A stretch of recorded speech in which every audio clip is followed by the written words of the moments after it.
Today we're going to be making crispy hand-breaded buttermilk chicken tenders. Now the first thing we're going to do is we're going to make ourselves a nice strong cocktail. I don't know about you, but I like to have one after a nice long day at work, and I feel like I've earned it. Tonight we're drinking a little bit of blended malt scotch whiskey on the rocks, nothing else. Now the first step into making chicken tenders is we got to make buttermilk. Couldn't find any at the store, so I'm going to have to make it myself. Quite simple though. Start with 1.5 cups of heavy cream, to which we're going to add 1.5 tablespoons of white distilled vinegar. You can use lemon juice in place of the vinegar if you don't have it. Then we are going to whisk together very lightly, careful not to over whip, because then you will begin to whip your cream. Oh, wow, my drink has been mysteriously refilled.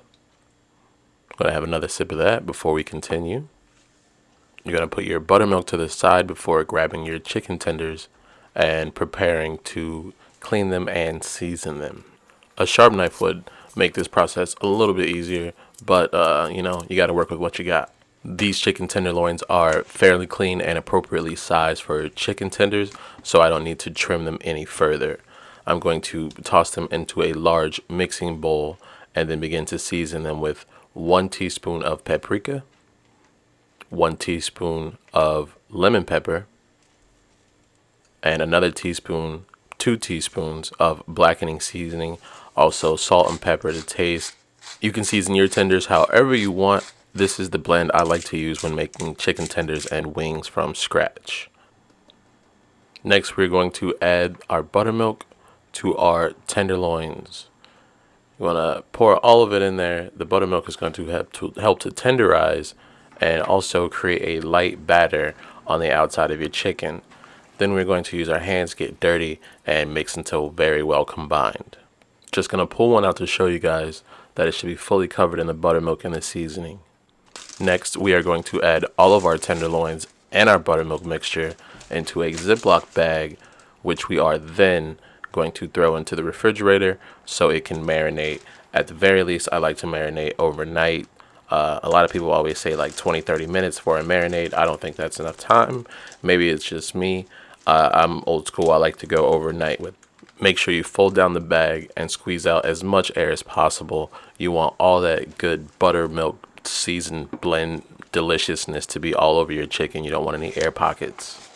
The next day, we're going to start with 1 cup of all-purpose flour, or really whatever kind of flour or breading you would like to use for your tenders. You could use panko breadcrumbs, whatever, cornmeal. It all depends on what you like. We're going to lightly season it with the same ingredients we use to season the chicken tenders, just to give it a little bit of extra seasoning on the outside. You're going to lightly whisk all the seasonings into the flour, making sure it's well combined before we set up our breading station and begin to bread our chicken tenders. First step into breading is I like to pour out my tenders into a nice, fairly, I want to say deep, but a decent little pan. It will make it easier to grab, and that way you don't have to reach your entire arm into this buttermilk bag. I'm going to squeeze out all that extra juice, or milk I should say. And then we're going to dispose of this now nasty, disgusting bag. Anytime you're breading anything, you always want to use the wet hand, dry hand technique.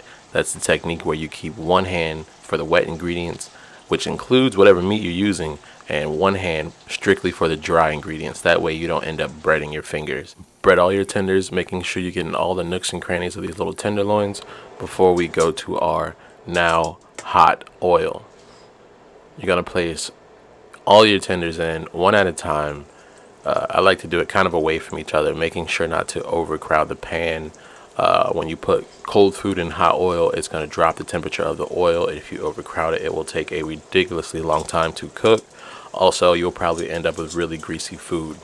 Now we're going to let our tenders cook for 5 to 7 minutes. That really depends on how thick your tenders are when you put them in your oil. That is one of the reasons I didn't trim them down, is because I thought these were a decent size where they wouldn't take forever. While your tenders are cooking, you want to make sure that you agitate them. That means moving them around a little bit to make sure they don't stick to the pan or each other. After about 6 minutes, you're going to want to bust out your handy dandy meat thermometer just to make sure that this chicken has been cooked to 165 degrees Fahrenheit at its thickest part.